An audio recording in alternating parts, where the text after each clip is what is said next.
വിശുദ്ധ മാർക്കോസ് എഴുതിയ സുവിശേഷം 12-ാം അധ്യായം 28 മുതൽ 34 വരെയുള്ള വചനങ്ങൾ.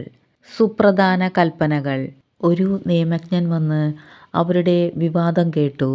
അവൻ നന്നായി ഉത്തരം പറയുന്നുവെന്ന് മനസ്സിലാക്കി അവനോട് ചോദിച്ചു, എല്ലാറ്റിലും പ്രധാനമായ കൽപ്പന ഏതാണ്?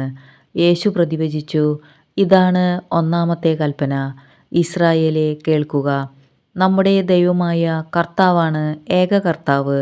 നീ നിന്റെ ദൈവമായ കർത്താവിനെ പൂർണ്ണ ഹൃദയത്തോടും പൂർണ്ണ ആത്മാവോടും പൂർണ്ണ മനസ്സോടും പൂർണ്ണ ശക്തിയോടും കൂടെ സ്നേഹിക്കുക.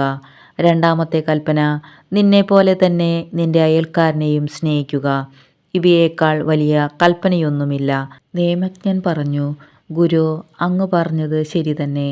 അവിടുന്ന് ഏകനാണെന്നും അവിടുന്നല്ലാതെ മറ്റൊരു ദൈവമില്ലെന്നും അവിടുത്തെ പൂർണ്ണ ഹൃദയത്തോടും പൂർണ്ണ മനസ്സോടും പൂർണ്ണ ശക്തിയോടും കൂടെ സ്നേഹിക്കുന്നതും തന്നെപ്പോലെ തന്നെ അയൽക്കാരനെ സ്നേഹിക്കുന്നതും എല്ലാ ദഹനബലികളെയും യാഗങ്ങളെയുംക്കാൾ മഹനീയമാണെന്നും അങ്ങ് പറഞ്ഞത് സത്യമാണ്.